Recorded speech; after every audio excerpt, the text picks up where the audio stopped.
Ready Check Radio.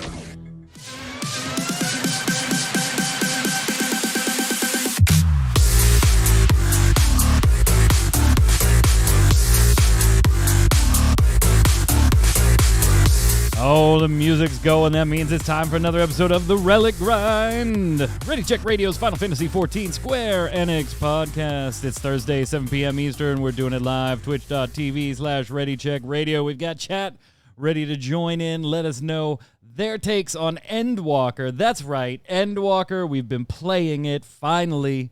A little delayed, but we got to it. We're going to talk about all the issues, talk about where we're at in game and things like that. Things we like, things we don't like. Kind of a don't let this serve as the final review. That'll come next week or the week after. This is our preliminary week 1 review. And of course, no spoilers on this episode.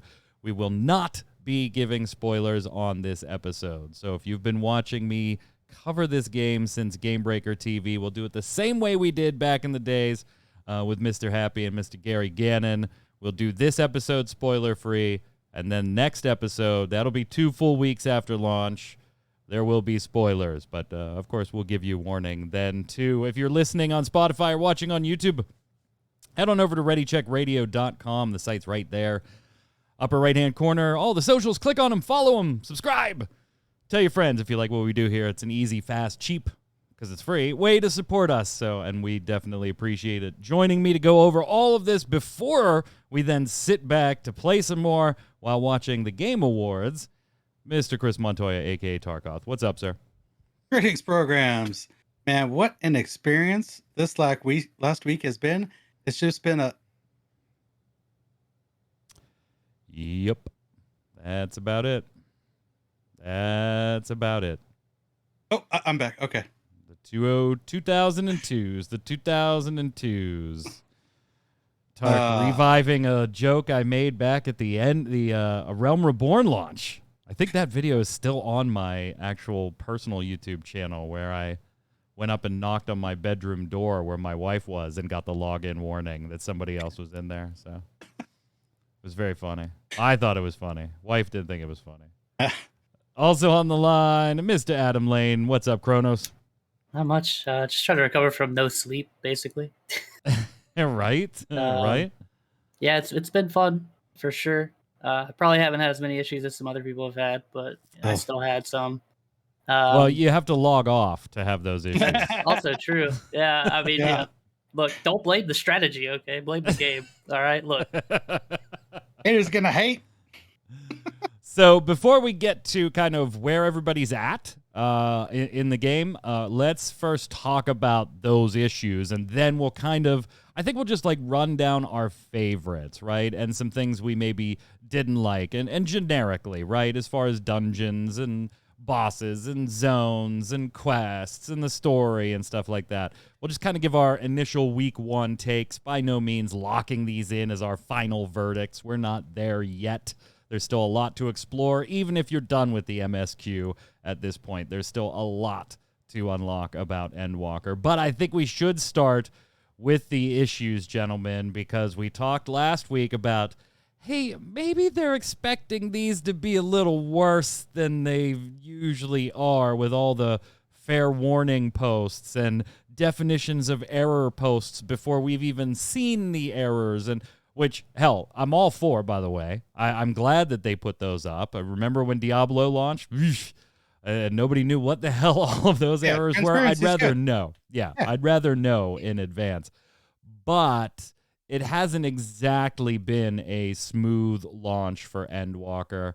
Mm-hmm. And even giving it the benefit of the, well, you know, MMO launches are a little rocky. Well, expansion launches are always a little rocky. I gotta feel like, as a long-time player of this particular MMO and many MMOs, this is a little worse than usual when it comes to this stuff. Now, we could be having, you know, for the most part, once you're in, you're in. Yeah. Once you're in, you're in. And that's the good part, right? Like, once you sit down at the dinner table, Tark, there's a meal there for you. Absolutely. And I tweeted this. I'm like, I'm loving this game once I'm in it. The problem is getting into it. And unfortunately, there's been so many issues. You experienced them yourself, Mike. You get Yeah, down gonna from get to them in a minute. 5,000 to Yeah. whatever, and then boop, start over. It's like, oh, Yeah, it's heartbreaking. I think one of the more, I think twice I've been in queue for 2 hours, but we just chilled on stream. We talked, we listened to music. But yeah, it's gross. Yeah, it is pretty bad. So like me personally, I am so you know where I am in the story, and Tark apparently judging. I did not peek at your stream just in case because I didn't know exactly where you were, but I told Kronos where I was, and he said you're a little bit ahead of me. So I'd say more than a little bit. Really? Because I'm on the 87 quests, and they only go the story quests only go through 89. This story is chunky, man. Is it? It is. So I am in the zone that we compared to a Chrono Trigger zone. Yeah, you're 87. When we saw the concept in the live letter. I'm on the 87 quests, but my Black Mage is actually 89 because I did all the side stuff. And Tark's approaching the 90 quests, I think. Yeah, I literally there are no 90 quests. There are a couple. They stop at the level requirements 89 in MSQ. I've looked at the full list of quest names just so I could gauge roughly where I was. I literally, just before coming over here, finished the 89 dungeon and found out what the 89 trial is. So okay, so yeah, you're a bit ahead of me. So Flynn's saying there's a good chunk at 90. No, I don't have any doubt that you can do stuff at 90 and that you'll be 90 when you get there. But I think just by the prerequisite, the list I saw did not have any level 90 quests. The prerequisite to pick them up was level 89. I honestly can't remember off the top of my head if it was 90 or not, to be honest. But I would assume that one of the level 90 dungeons is story based, and the final trial is level 90. I feel like there was like three or so 90 quests, if I remember correctly. But that was like weird. Because the list, and maybe the list I'm looking at is just wrong. And they might be doing it just to like not spoil, so they're not posting all the quests. I don't know. Yeah, there you go. Yeah. Well, no, it says level 89 quest. The last quest, Endwalker. I'm not spoiling the title there. Right. I mean, we all naming know. convention is the same. Yeah. And it says Endwalker quest, final quest of the expansion, unlocks the last dungeon and trial. So, okay. Whatever. But you are a little bit ahead of me. I'm in the area where, like I just said, that we compared to is this like kind of their homage to Chrono Trigger Zone. I don't want to say any names or anything, just in case. Yeah. So that's where I'm at right now.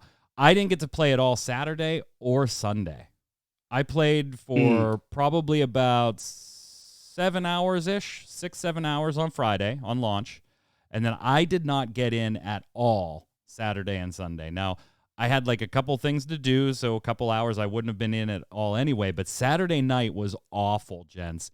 I got into the queue at like 5,600-ish, and at about 4,500 got lobby booted from the queue, immediately logged back in, and it looked like, and we didn't know exactly, how it was behaving yet.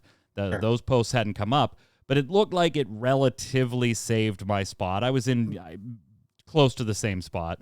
I got down to 3,200. It booted me, logged back in. I was still around 3,200-ish. So aggravating. I get all the way down into like the low 100s. It lobby boots me. Now this is like 2.5, 3 hours later. Yeah. I get lobby booted, immediately log back in again to 5,900. Yeah. And at that point, it was like 11:30 midnight. I was like, I'm not sitting here till 2:30 in the morning waiting for this next queue to pop. Sunday, I had the same thing happen to me. I was not alone. I vented my frustration to Twitter. Yoshi P has been posting things about all of the status, though, Kronos. So, I mean, communication is key.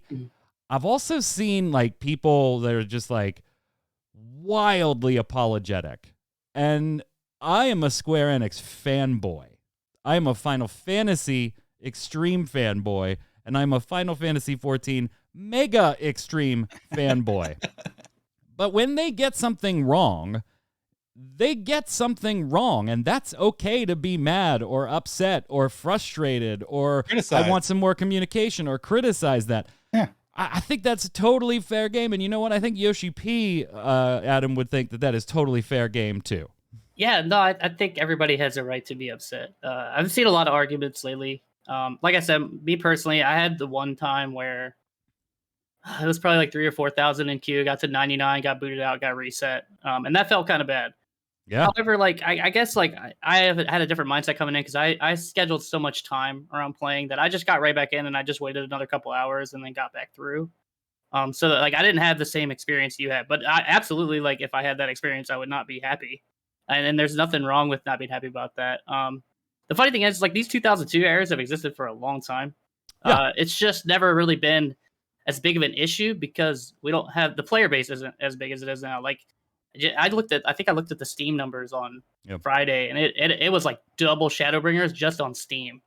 Yeah, Steam has shattered its concurrency record. Yeah. I mean, just absolutely demolished it. And then in multiple posts that Yoshi P has talked about what is going on, what they're trying to do, where they can't do things, where they can do things, he's come out and said just the highest number of players ever. Yeah. Like, we have never even come close to the numbers of players that we are having right now, which good on the game. Fantastic. I couldn't be happier for the game, Tark. And you know what?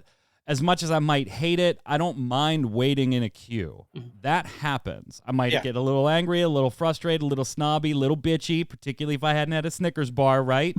but at the end of the day, I don't mind waiting in a queue. What I do mind is waiting in a queue that's broken.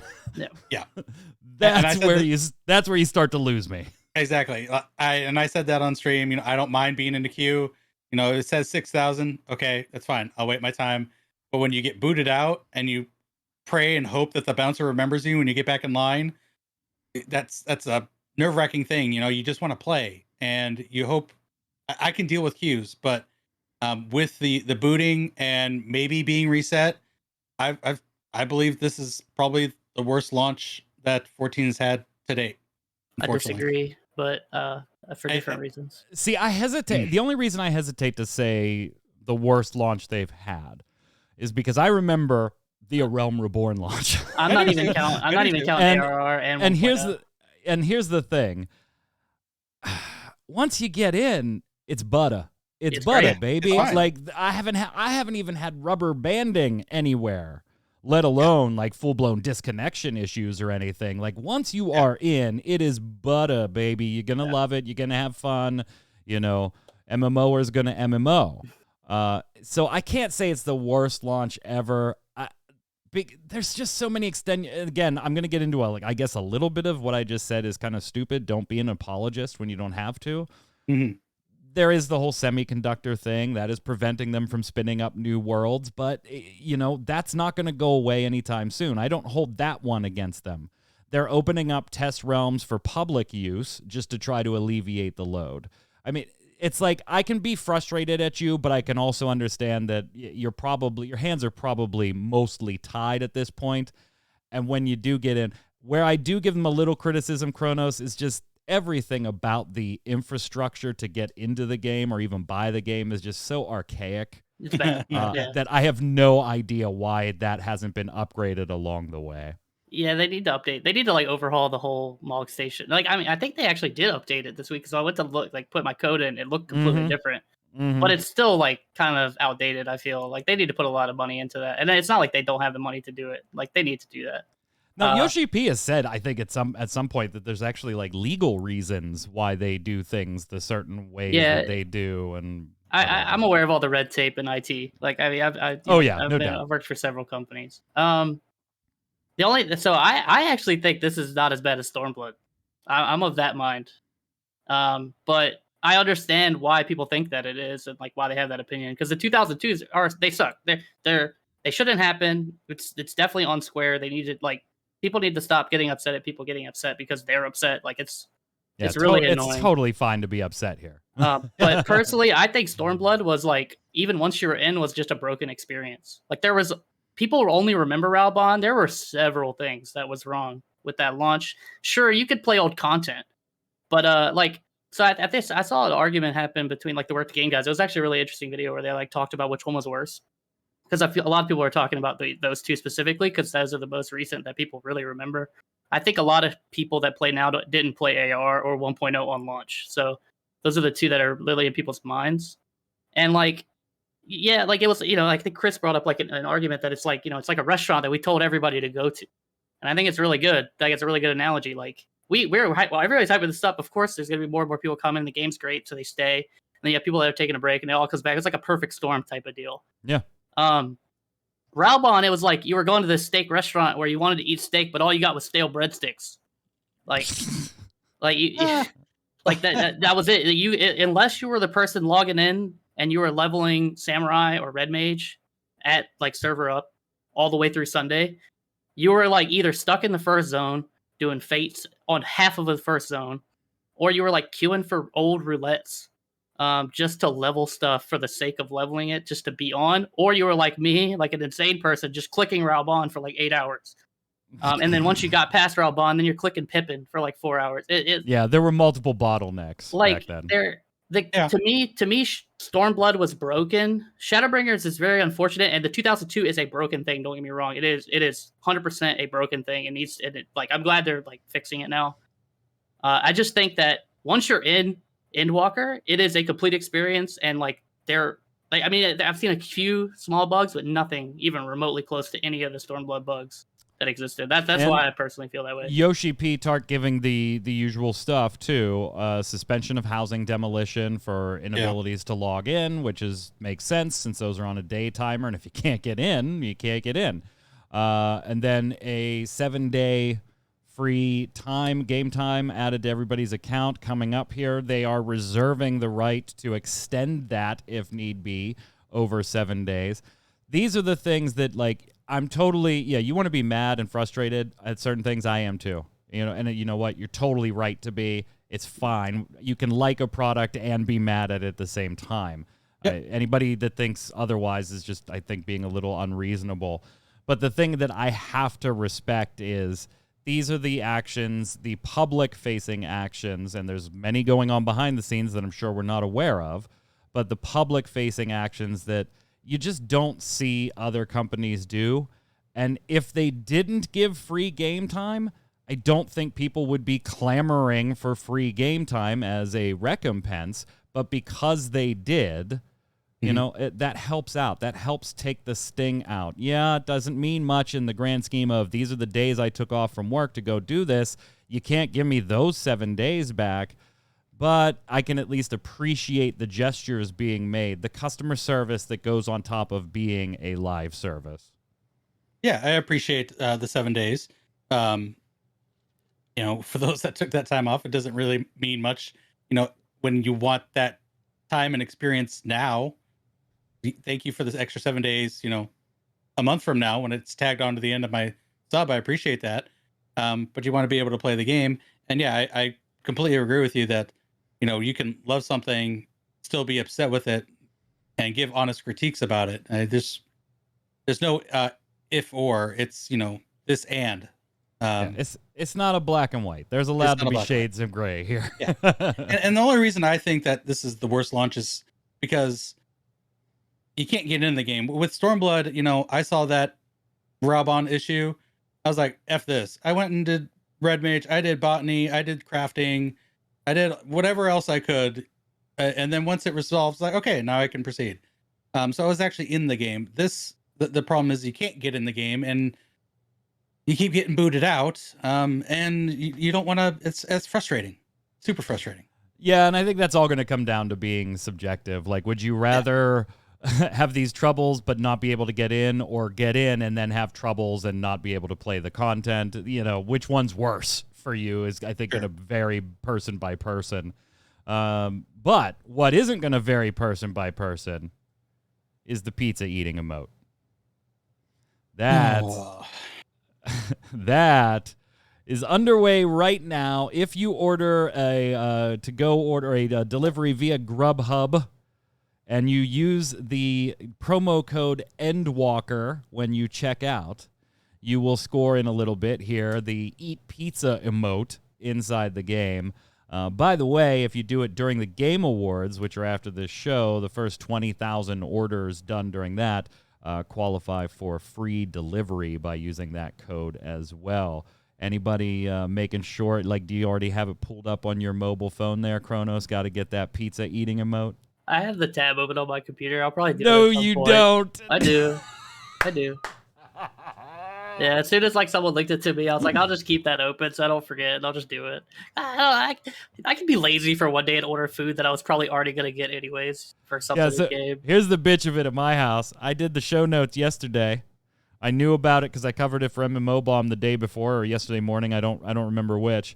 And I went ahead and ordered food for dinner before this show, forgetting that started tonight. Yeah. You got time. I unfortunately live in an area that's really remote. We don't have anything like this here. Just drive out. You order can't get it from your Grubhub, car, like, and then just deliver it anything? there. Again, it's a small community. Right. So the next major city area is about 45 minutes away. So it doesn't. There's no results So you found. get I tried my zip code. No You get on results. Grubhub and it's like your 40-minute away neighbor will deliver you some ears of corn. Just drive 45 minutes for your pizza emote, dude. Just have them delivered to your car. Yeah, no, that's all good. Here you go. Put in a Grubhub order from their parking lot.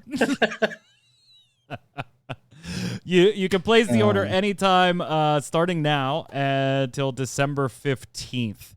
And then you'll be able to get your Eat Pizza emote on December 17th. You'll get the code emailed to the address that you have on your Grubhub account, and then you can go through the backwater woods that is redeeming a code on the Mog station. Niabari, I know people who are ordering for others. Now, if I could have them deliver to my car in a parking lot, that's Yeah, not shaded at all. No. Hey, if you want to just give me lunch one day, it's all good. Yeah, go ahead, place an order. You have get it me delivered to Kronos. Yeah, you It'll get go me to your lunch and then email. you get a code. Yeah. I'm feeling bad that I ordered now. I was like, after I was eating, I was like, son of I should have just waited a couple of hours. I totally forgot about that thing I covered and put in the show notes for tonight. LOL. Lols.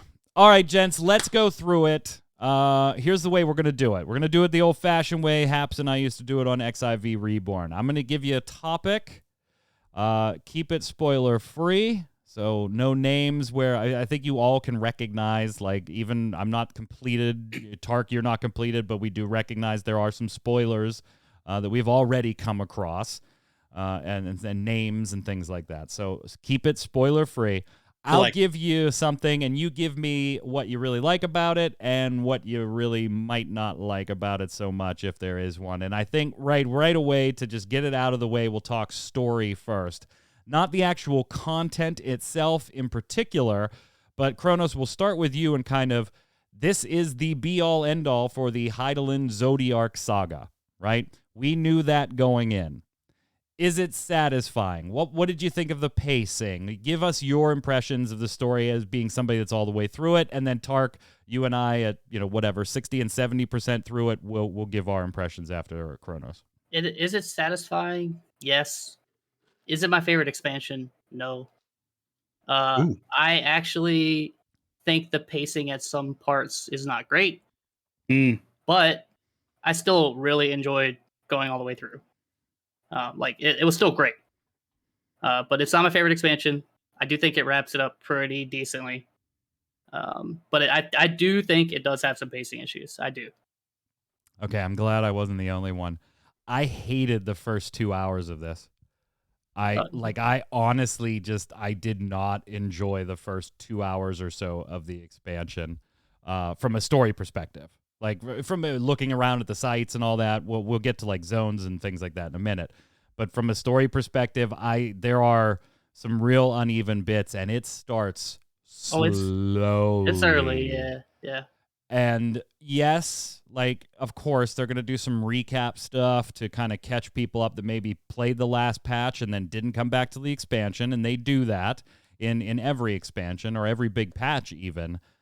But they were so excessive with it and got into a lot of minutia, which I can appreciate from a character development standpoint, but most of the characters were all people we have been fully developed with for now, like 8 years. Like, how much more development do these characters need? Not to say I didn't appreciate it, but honestly, Tark, for the first, this isn't a spoiler because we've already seen the Tower of Zod, right? That was a dungeon that the media tour was shown ahead of time, so we actually saw it. Up until the Tower of Zod, I literally was just like, come on. And then after the Tower of Zod, I found it did pick up substantially and start rolling. And then there's stuff that happens that it starts to slow down again, and it is really uneven for me. I'm enjoying the story, but Kronos, I am 100% glad to hear you say that because it is really, really just uneven pacing for me. What do you think, Tark? A lot of ups and downs. I will agree with you. It started slow. Then there's a lot of dips where it's like, okay, can we move this thing along? Level 88 to not be specific. Oh my goodness. I was yelling at the screen. Please, can we move this forward? Can we stop this stupidness? It's just ridiculous. I will say I have 15 and a half pages of notes. So I am thoroughly enjoying the expansion. But yeah, it's very up and down. I can't say anything about the conclusion because I'm not there yet. Mm-hmm. But I will say I am very much enjoying it, Tark. And it is Kronos. It is wrapping up bits and pieces along the way.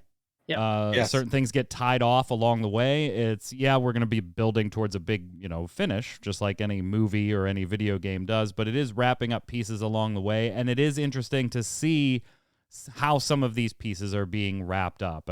Some of them are in ways I didn't see, and they're not necessarily consequential in the big overarching lore sense, but some of them are interesting little bits where you're just like, that's nice. I like that. Yeah, I think it does a good job of stuff like that. And that I don't think that really stops. I do have one quick question. So did you go to, since this isn't really a spoiler, we know these zones, did you go to Thavnir or Labyrinthos first? I went to Thavnir. Okay, yeah, I think that actually hurts your experience. I really feel like if you take that path, because I understand why they split people up. They don't want Raubon to happen again, right? That's the whole reason they do it. But I think from a story point, if you go to Thavnir first and then come back, it really is disjointed.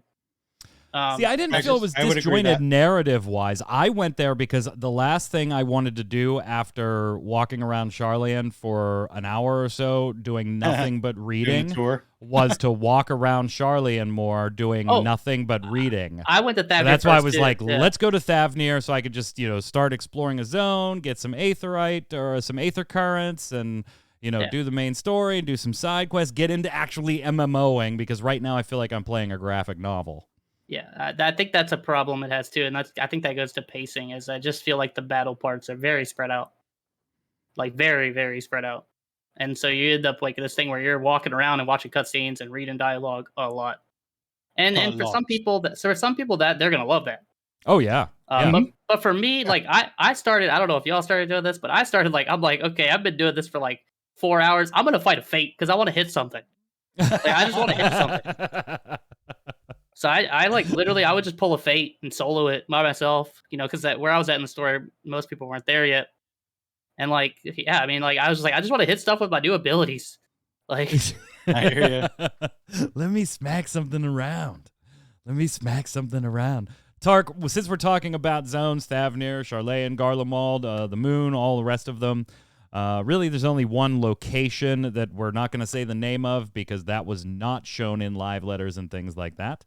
But your favorite zone and maybe your least favorite zone or your most surprising zone. What is your overarching opinion right now of the tour of the environs? There's a good word. Of Endwalker. Zone so far would probably have to be, well, this is not a spoiler. So Garlemald. I just found that the difference between the barren, snowy areas and the destruction, and then the story that goes with it. I thought it was really awesome. And then, at the end of it was just choice. My least favorite is going to be the zone that follows that. Unfortunately, the level design on there just is awful. Getting around in that fourth zone, like, don't ever do that again, SE, please. Gross. What, in the moon? Yeah. Yeah. Okay, so I agree with you on a portion of that. That second portion, the moon. I have never been so happy to get flying in a zone. Oh, absolutely. Than I was on the moon. Ugh. Yeah, it is not terribly. It's beautiful. It's absolutely it's a beautiful. great zone. I spent time looking into space, just going, look at how different this. It's still a skybox with stars, but they've made it look like space versus looking up at a skybox of stars from Eorzea, and then just looking around. It's just so beautiful, so beautiful. But yeah, navigation until you get flying is a pain in the ass in that zone. Awful. I agree with you on the little bit you just threw in there too, Tark. This is the first expansion that I can remember. I went in and shut off mount music. Because yes, the music, absolutely. I usually roll with mount music on all the time because I love hearing Terra's theme, and even if it's for 15 seconds, just like those little bits. I shut it off in this expansion. Soken has apps, and I'm not even done yet, and I hear there's better coming. Soken has absolutely outdone himself, him and the music team, when it comes to the music design for Endwalker. I cannot wait to pick up this soundtrack. My least favorite zone, though, is I'm going to disagree with you a little bit, is actually Garlemald, and it's probably because I expected more of an interesting dynamic in Garlemald than we got. It's not very big. You're going to be in and out of there pretty quickly as far as the MSQ takes you. Everything looks the same. And you know what, just there wasn't a whole lot going on there for me for this place that, and I understand it's in rubble, it's in ruin. Like, I get it, story-wise, I understand why it is the way it is. But it was kind of like, oh man, why couldn't we come to Garlemald before it was broke? Yeah, I was hoping for maybe a little bit more of a war situation, but it was not that. Yeah. I absolutely, and this is, I guess, technically a zone, it's a city, so, but by proxy Thavner, then I will say, but Razathan is freaking amazing. It's gorgeous. So gorgeous.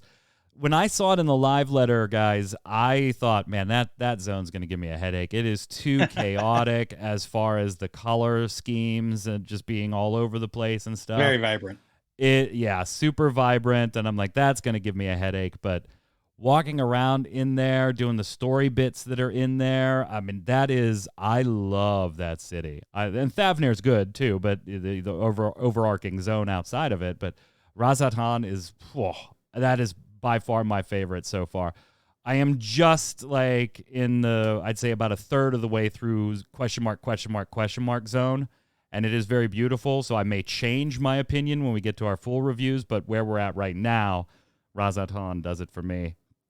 Kronos. So my favorite is the last zone.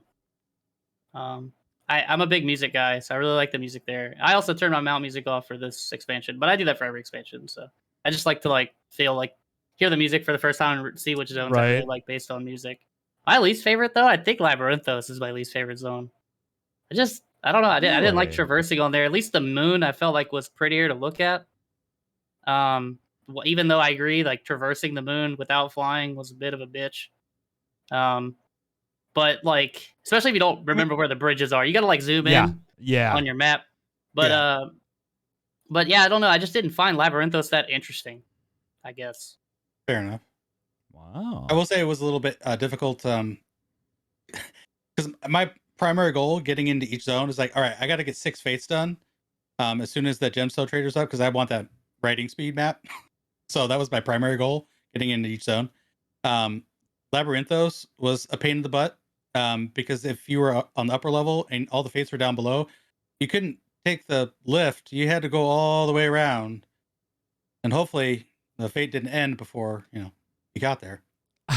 I do like in Labyrinthos, though, there was a bit of a dumb moment where they're like, you can't get down there. It's ultra secure. It's ultra secure. Yeah. And then somebody else is like, oh, you want to get down there? Oh, yeah, there's a secret cave, which as long as you're, like, okay at walking. Like, they tried to make it very dangerous. Like, you might not survive the climb, but it was like, as long as you can walk in a semicircle, yeah, just go through that cave nobody knows about. And I was like, what is going on here?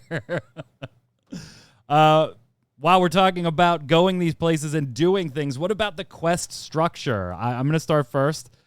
I do like the NPCs following you thing where you can talk but God, is it overused? Like, I feel like it's overused a lot. And the other thing that I feel is overused, and God, it needs to stop, is the stalking the NPC missions. That like the first one or two I did, I was like, oh yeah, okay, that's kind of neat. All right. Oh my God, there's another one of these. Please stop it. 3. I've known of seen of 3 so far. There's if you do side quests, there's even more. Yeah, if you and I did. That's why I'm a little behind you guys, but right with you on the leveling. Like I'm almost level 90, but because I did the side quests. Yeah, the sneaky quests, please. And then they just get erratic patterns and things like that. You're just like, oh my God, I got to do this whole thing again. Flip side, stealth missions are badass. Oh God, yes. Stealth missions are badass. I absolutely love the way they're done, and there's not enough of them in my book. So questing wise, I'm going to give you the thumbs up for the stealth missions. I'm going to give you a sideways thumb to maybe a thumbs down because I feel like you might be overusing the NPCs walking around with me. And then I'm going to give a real big thumbs down to follow this person, but don't get too close and don't let them see you. I'm done with those. Kronos. I hate the NPCs following me around. I thought when they first announced, oh, that's kind of a cool feature for people that want to be immersed and, walk around and take time to like read all the dialogue. The first time that I got them in my party, I went to use the Ethernet. Yeah. And then I used it, and they were gone. And I'm like, okay, well, this sucks. All right, well, I guess I can't use the Ethernet. And then I've lost count of how many times I've been out in an area, and I've done it. And by just muscle memory, mount up and just ride off. And then by the time I'm like, oh, crap, dude, they were following me, and now they're gone. So it's like, I think it's a cool feature. It's crazy overused, insanely overused. And I just want the ability to turn it off. Like, just let me ignore them. But you do have to appreciate what it's actually there for, I right? do. And I think for the people that want to be immersed, I think it's great. I think it was an awesome idea. I really do. Well, not just that, but also it moves the quest target. Yeah. When you get to your destination at the end of those quests for the turn-in and pickup, everybody's is in a slightly different spot. So there's not a cluster of 700 people sitting on an NPC, and then you X-target to try and get there. It does space everything out. So it's got a little bit of a perk, but yeah, overused. And then the worst part is, so you get through the MSQ, and you're like, okay, they're not going to do that stuff much anymore. Oh, no, it's everywhere. Mm-hmm. It's everywhere. You do crafting quests? Oh, yeah, let this dude follow you. I'm like, please, stop. I just want to, use the Ethernet and just get there in 2 seconds. Oh, no, you got to walk all the way around. And you can't mount. Oh. So it's like, I just want to be able to turn it off, man. I understand the people that want to be immersed, and that's great, and I'm happy for them. They want to do their G-pose. They want to take their screenshots. Awesome. Just let me go to the point where the quest is and turn it in, man. And then stealth quests, I think, they're awful. And the best part of the stealth quest was sitting in my Discord with my FC and listening to people as they got to the stealth quest. Because are you talking about the hide and seek behind stuff? Yeah. The sorry, hide and seek. Okay. I know what stealth quest you're talking about. Sorry, I guess I treat them as stealth because you have to hide. But because we called them Metal Gear Solid. I think you know what I'm talking about. There's I know what you're talking about. I think 3 so far where it's truly a stealth mission. It's Metal Gear Solid type deal. Yeah, we called it MGS missions. But it never failed. Anytime someone in our FC got there, you would just hear "damn it" every time, and it was awesome. Because like I was ahead of everybody, so I kind of like got to just see like how You people got to people giggle got. And at their it misfortune. was pretty funny. Yeah. What do you got, Tark? So yeah, that was very disappointing, especially with Razathan and your guiding. I guess this what really isn't a spoiler. Graha around. Oh no, that's later, so I'm not gonna spoil that. But it's just he's just directing you, and I already know how the city map is laid out. I don't need help with that, especially with the redone Aethernet map. That thing is awesome. I love it. It's awesome. Yeah. So he's just directing you around on how to get there. I'm like, I already know how to get there. Can you just let me go? No, what's worse than the Aethernet though is what Kronos pointed out is the mounting up. So many times I've mounted up and gotten to the quest marker. It's like, okay, why can't I complete this quest? Oh, I don't have that person. Where did I leave them? I forgot where I left them. And it took a moment to track down the tunes so I could drag them along with me. Oh, that's awful. I actually didn't have a problem because I didn't do side quests. I kind of liked the hide and seek because I only did 3 of them. So You'll learn. I'll learn to hate them later. Yeah, you'll learn. Metal Gear Solid though is awesome. Like that was great. I want more of that stuff. Yeah, I definitely agree. Dungeons and trials, we'll kind of lump them together since we can't really break them down and talk about a lot of them specifically or anything yet. That'll be next week. But just the execution of the 4 and 8 person PvE content, Kronos. We'll start with you since you have done all of it at this point. Even your extreme, right? You're done. Yeah, I've done all of it. Did you do them both? Yeah, I've literally just because I don't think I really touched on how far I've gotten. So I've done all the MSQ. I've done both extremes. I've done all the expert dungeons, which is just 2. I have a crafter at 90, a gatherer at 90, a healer at 90, a tank at 90, and I almost have a DPS about halfway. That's what I've done. I've played a lot. The extreme trials I think are the best set of extremes on release that they've ever done. Awesome. Like so if you compare it to like Titania, Innocence, like that kind of thing, they're awesome. It's really well designed. They're a lot of fun to do. I'm really happy with the fights themselves. And same with the dungeons. I think the dungeon bosses are interesting. I really liked the different feels of the different dungeons without spoiling anything. Like I thought they were all awesome. Even the expert ones are fun too, at least for now. So yeah, I think all that stuff is a big thumbs up for sure. I don't think any of them are really bad. So, Tark? I was disappointed in the last bosses of the first and second dungeon because we thought they were going to be something else. Don't say that.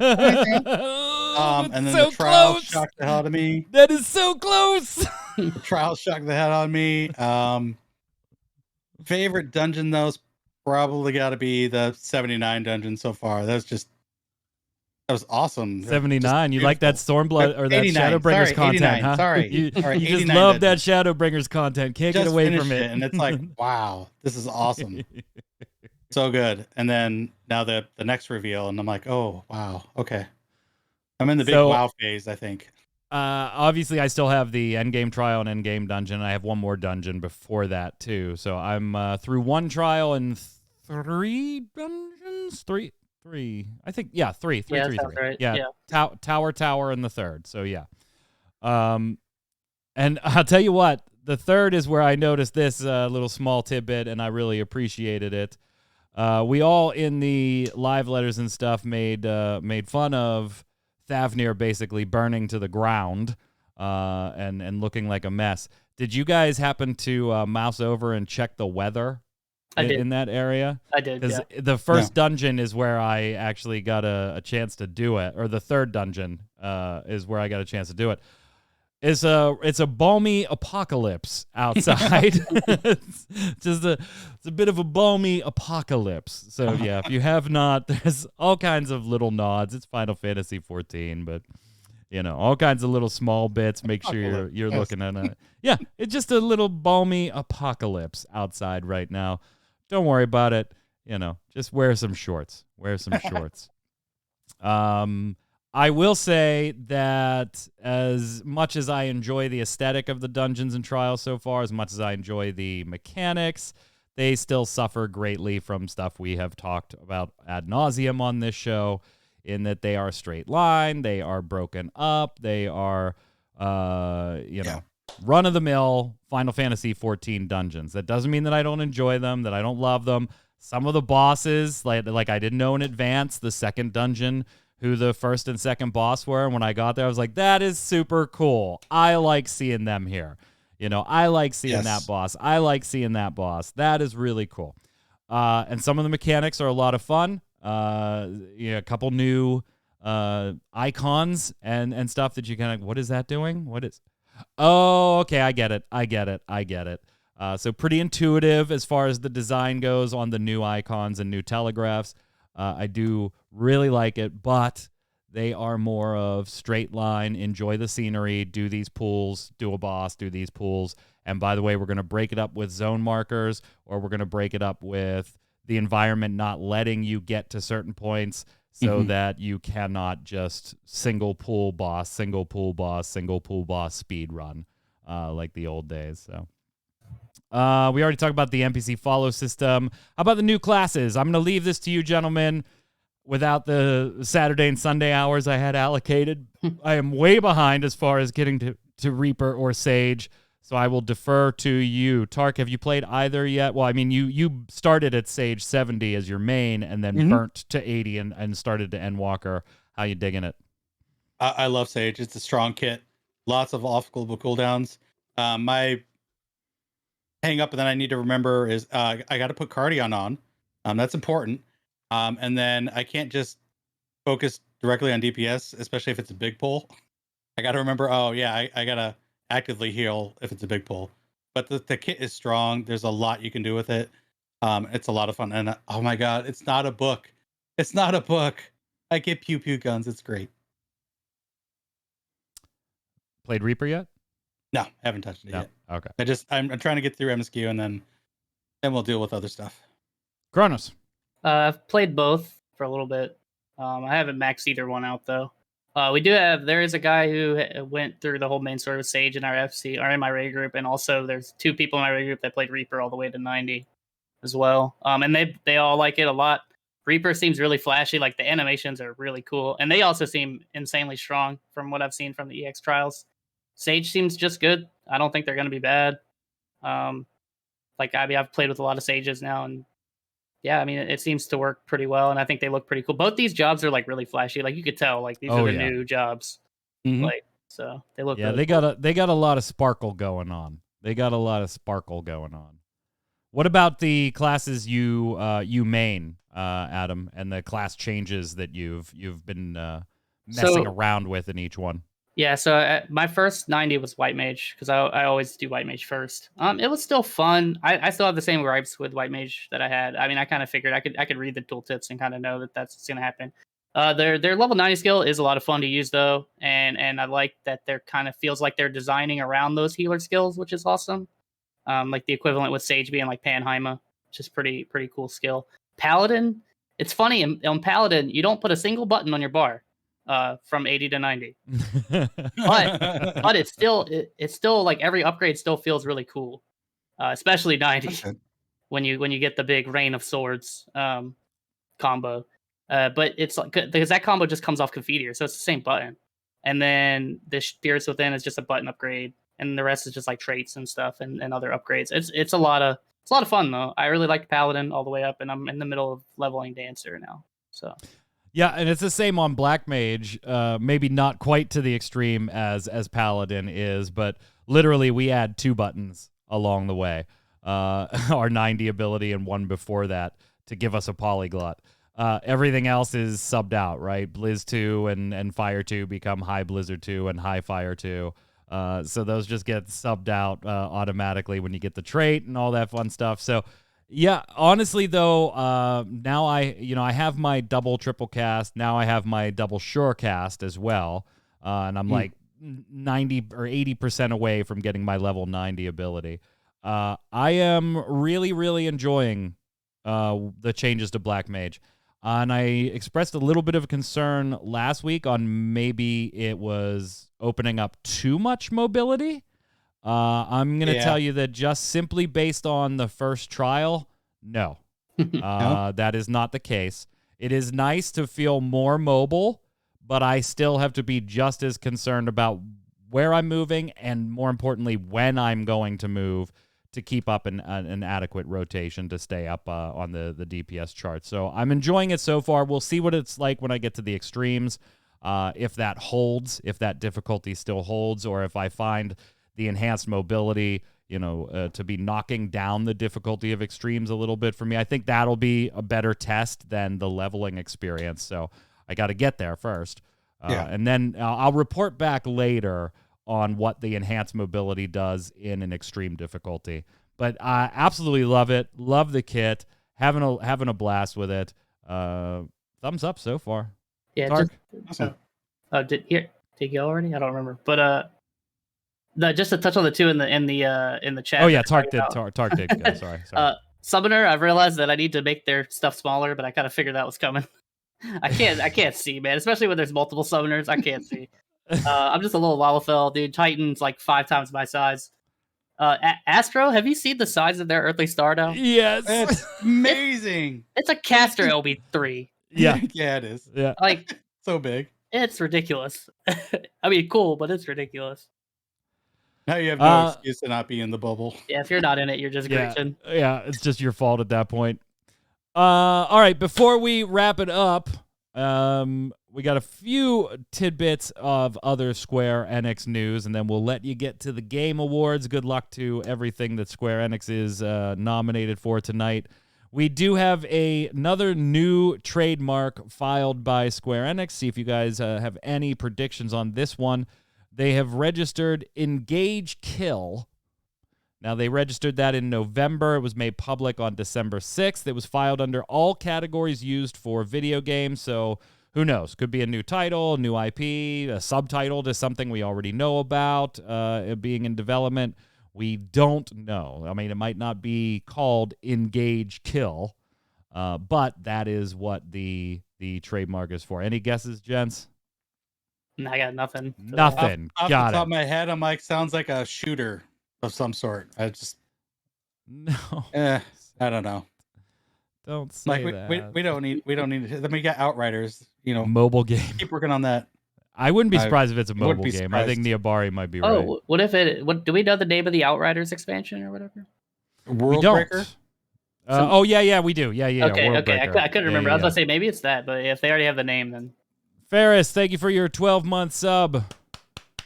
Your 12th month. Welcome. Thank you so much. It is confirmed, by the way. We do have a Chrono Cross, crossover Say that in another Eden RPG. So that rumor is confirmed. We've got Serge or Sergey, depending on how you want to pronounce it in your area. Kid and Harley in another Eden, so you can pick those up. That actually begins today on PC and mobile devices. So I gotta say, gents, does this make a Chrono Cross remake / remaster, whatever, more or less likely in your opinion?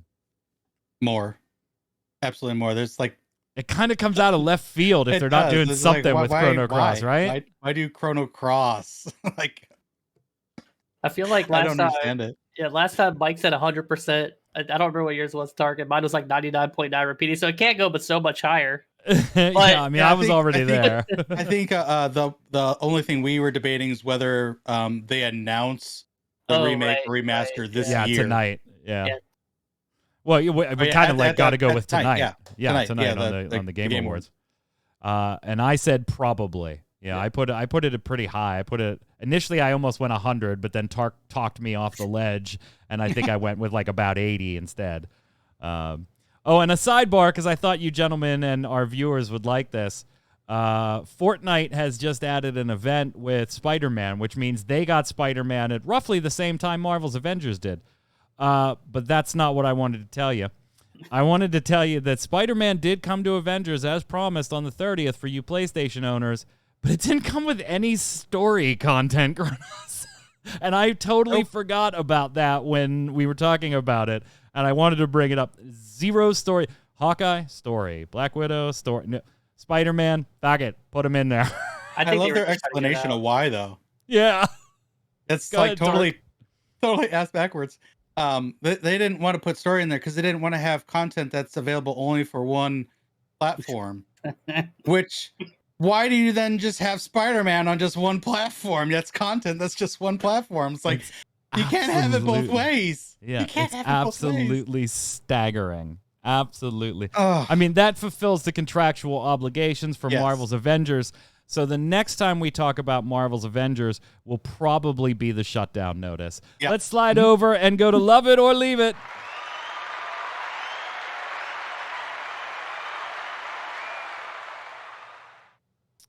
This is the last segment that we do every episode of the Relic Grind. This is where I bring you something Square Enix related. Could be a game, it could be a feature in a game, a press release, something they did, something they trademarked, whatever. And I ask you to love it or leave it. No gray areas on this one, gentlemen. Your week one impressions, you do get the right to change your mind later as you've experienced more, and we talk about spoilers and things like that next week. But just week one of the Endwalker expansion, counting all the content, everything you've played, the accessibility of the software, everything as one big, complete package. No fence sitting. Love it or leave it. Tark. Even with all the connection issues, disconnects, server queues, I'm still going to give it a love it, because once you're in the game, it's a complete experience. It's good. The problem is just getting it, but I love it. I love the expansion. Yes, more, please. Kronos. Yeah, I'm going to go with love it. I got it every day, so I can't really complain. You little bitch. Shut up. Man, you keep saying it. You keep saying it. Look, let me tell you the strat. You got to be a degenerate, and you just wake up at like 2:30 in the morning. Okay? Then your login queue. The last 2 days. Yeah, then your login queue is like 30, which is like non-existent. And you get right in, and then here's the key. You do not log out until you are done. Or you have a podcast that you have to be on, and you're like, damn it, I gotta go. I logged in right now.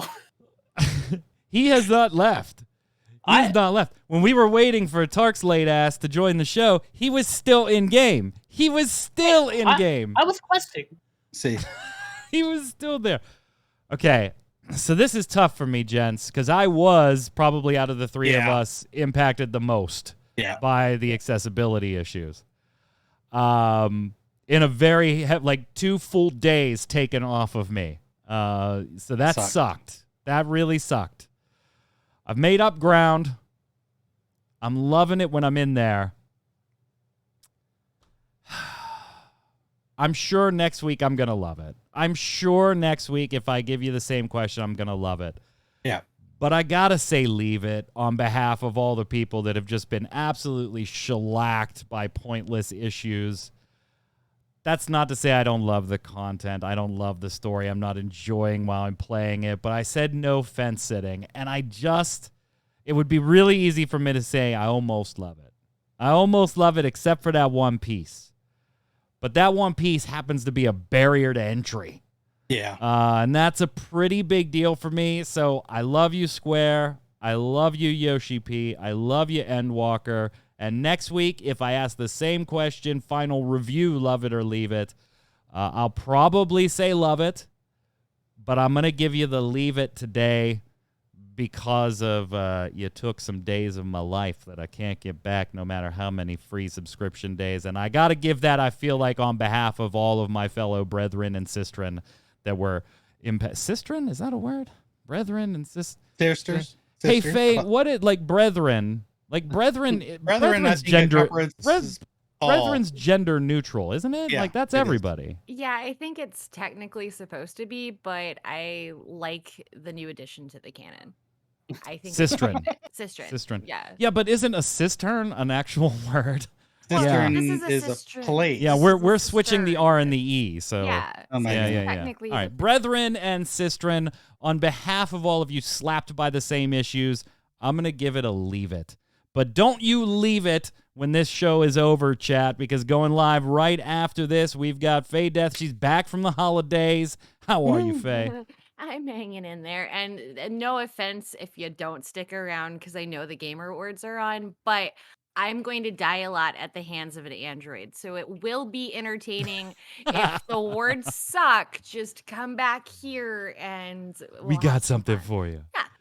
So don't go anywhere, chat. She'll be going live right after the show. We'll be back, of course, next Thursday with another episode of the Relic Grind, where we will talk spoilers and lock in our full reviews for the Endwalker expansion. Don't miss Gaming Gumbo here on Ready Check Radio Saturday night at 7 p.m. This Saturday, we'll be talking about the week in gaming. And, of course, visit us over on mmobomb.com. We've got the Always Online podcast tomorrow, 1 p.m. Eastern.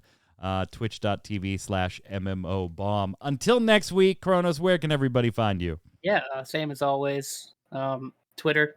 You can also log into the game and find me there because I just don't leave. I'm gonna shortly after this. I'm going to do some extremes with the FC, so that should be fun. But yeah, that's it. Kronos. Or Tarkoth, sorry. You can find I me was at Twitch, hiccuping, Twitter, and I tried to YouTube. get a name out quickly before I hiccuped, and it just was the wrong name. I panicked. Twitch, Twitter, YouTube, all at Tarkoth Gaming. Come hang out with me. We're gonna finish up MSQ and then get into extremes. It's gonna be fun. I'm Mike Byrne. You can follow me personally right there at Magic Man 1, but more importantly, follow at RC Radio, RAIDEO on Twitter, and we'll tweet at you every time we go live with a podcast, one of our streams from myself or any of our volunteer streamers who I love very much. Until next time, gang, stay safe. We'll see you on the servers. Later.